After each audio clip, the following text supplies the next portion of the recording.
یه چند وقت گذشته روز در خونم رو زدن، دیدم بابامه. میگفت میترسم عروسم بی بشه و نبم یتیم، تو رو خدا از اینجا برو. میگفت که صدای زنگ در خونه یا تلفن میاد تنم میلرزه. میگم خبر کشته شدن عزیزترین اولادم آوردن. هم ناراحت بودم از اینی که دارن اذیت میشن، هم از اینی که میگفت عزیزترین اولادم حس غرور پیدا میکردم. گفتم طبق سنت رسول الله، توصیه قرآن، امر شما پدر بزرگوارم، من مهاجرت میکنم. ولی مهاجرتم به همین سادگی نبود. بعد مهاجرت میکردم بدون هیچ پشتوانه‌ای، کارم رو ول میکردم. یه کوله بار بذاری رو دوشت، یه ساک ببندی، بگم بفرما برو. ولی واقعا همونجوری سواری اتوبوس شدم و راه افتادم. سواری اتوبوس شدم به مقصد بندر عباس. گفتم میرم بندر یه کاری میکنم، کارگری. تورا با خودم فکر میکردم حمید تو به جز پرستاری هیچ کاری بلد نیستی. گفتم میرم وزارت بهداشت تهران، به دست و پا مسئولین میافتم، میگم از یگانه امنیت انتظامی شهر استعلام کنید، من اونجا ناامنه، واسم خطر جانی داره. شاید یکی دلش سوخت بهم انتقالی داد. من پیاده شدم سوار اتوبوسای تهران، به مقصد تهران حرکت کردم. یه جا اتوبوس وایساد مسافر پیاده کنه. من شیشه پرده اتوبوس رو دادم کنار ببینم کجاست. دیدم روبروم یه تابلوی روش نوشته به سمت حرم فاطمه معصومه سلام الله علیها. بغل دستی من یزد سوار شد. ازش اومدم بپرسم معصومه کیه؟ این فکر کرد قصد جسارت. خیلی تشر گفت درست صحبت کن. گفتم نه قصد توهین ندارم. یه نگاهی چپ من انداخت. گفت میخوای ادعا کنی اولاد پیغمبر خواهر امام رضا رو نمیشناسی؟ بهش گفتم برادر کجایی که خود امام رضا رو من تازه شناختم. پیاده شدم. شاگرد شوفر منو مسخره میکرد، فکر میکرد مثلا من بچه دهاتم، احتمالاً تهران رو با قم جا به جا گرفتم. ساکو برداشتم اومدم در به 8.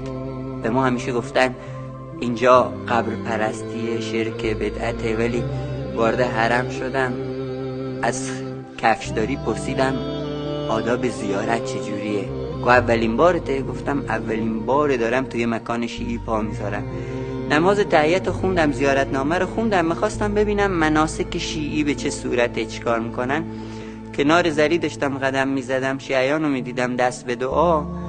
تو دل خودم با خودم میگفتم، حتی من به زبان نیاوردم که خانم جان فردا دارم میرم تهران وزارت بهداشت، دل این مسئولین رو یه جوری نرم کن به هر شهری که صلاح دونستی منو بفرستن. اومدم تو شبستان امام، تلفنم زنگ خورد، داشتم با خانمم صحبت میکردم که بله اینجا حرم یکی از اولادای پیغمبر، من نایب الزیارت و اینا. یهو کفشام اومدم بپوشم، یکی خادما دستمو گرفت، برگشتم دیدم نوشته خادم حرم آقای رضای فلانی. اصرار کرد دستمو گرفت که بشین تعریف کن چرا شیعه شدی. وقتی واسش تعریف کردم اینجا چیکار میکنم مطرح شد. دیدم موبایل شده را آوردی، تماسی گرفت پشت خط، اونم تلفن داد به من پشت خط. گفت آقای شیرانی شما برگردید زاهدان، دستور میدم به شما انتقالی بدن. تلفن رو انداختم دویدم سمت زری. پیرمرده دنبالم کنار زری. گفتم خانم جان دمت گرم چقدر باحالی. گفتم فردا تهران در خونت انتقالی من امضا شد. کجا دوست داری بری؟ گفتم من خودم بگم. گفت آره هر کجا دوست داری بری. تو ذهنم گفتم بندر نزدیک، خطر داره، کرمانشاه، بزن همون قم برم قم. قم میام سری موافقت کردن. من تا رسیدم قم گفتم برو بیمارستان بهشتی. رفتم بیمارستان، تا رسیدم دیدم دفتر پرستاریش یه روپوش به من داد. گفت همین الان برو اورژانس کشید وایسا. خانمم زنگ زد گفت حمید آقا جا پیدا کردیم ما بیایم خونه، ای چیزی میتونی اونجا اجاره کنی؟ گفتم باش. رفتم خونه اجاره بکنم بنگاه. گفتن پول پیش چقدر داری؟ گفتم پول چی؟ گفتم پیش. گفتم پیش چیه؟ گفتن خونه میخوای اجاره کنی باید پولی قبلش بدی. 2-3 روز گذشت، رفتم بنگاه‌های روز بعدش که آقا من 2 برابر اجاره میدم اما پول پیش ندارم. گفتن نمیشه. رفتم بانک، گفتن آقا یا سپرده یا ضامن. من هیچ کدومو نداشتم. منتظر بودم تاکسی تکمیل شه مسافرا شرکت کنم. دست راستم رومو برگردوندم، گنبد طلایی حرم پیدا بود. گفتم وقت هست تا شیفتم برم حرم. رفتم حرم. گفتم که خانم جان شرمنده اون روز قول دادم یه درخواست، ولی من بدجوری دلتنگ پسرم هستم و بابا صدا کردناش، میشه کمکم کنی؟ اومدم بیمارستان، داشتم با همکارم صحبت میکردم، چون شیفتم شروع نشده بود لباس نپوشیده بودم، روپوش پرستاری اینا.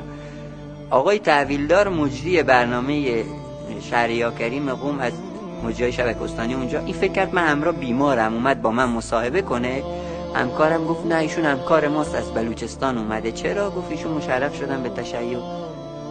خوشحال شد که سلام علیکم، گفت میشه خواهش کنم بیای تو برنامه ما؟ گفتم باشه.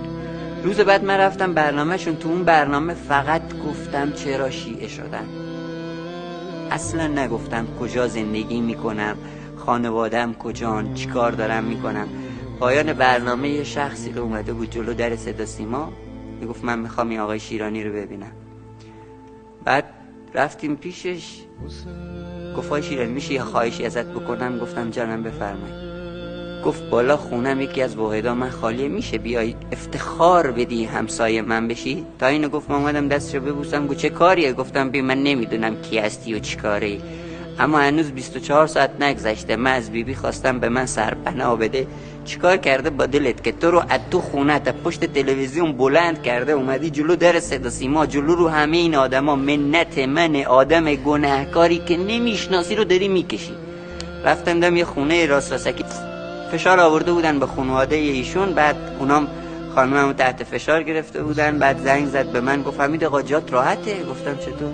گفت حرفا رو تو میزنی تو تهران، اذیت و آزارشو من بکشم. اینو که گفت من خیلی ناراحت شدم، مستقیم رفتم حرم کنار زری بیبی زانو زدم، گفتم خانم جان من گدام، ما گداها تو دنیا وقتی در خونه کریمی میریم یادمون نمیره، میگن کریم اهل بیت شمایید، من زن و بچه‌مو از شما میخوام. 3 نصف شب خانمم زنگ زد، میگفت حمید آقا بابایی که اجازه نمیداد روز من بدون مرد پا بذارم تو کوچه، منو نصف شب آورده بیرون، میگه هر جا دوست داری برو. ساعت 10:30 صبح روز بعدش خانمم با اولین پرواز اومد. صبح روز بعد ما تو سرای اصلی حرم بیبی حضرت معصومه سلام الله علیها، پسرم خانمم کنار هم وایساده بود. همونجا نذر کردم جماعت و تبلیغی باشم.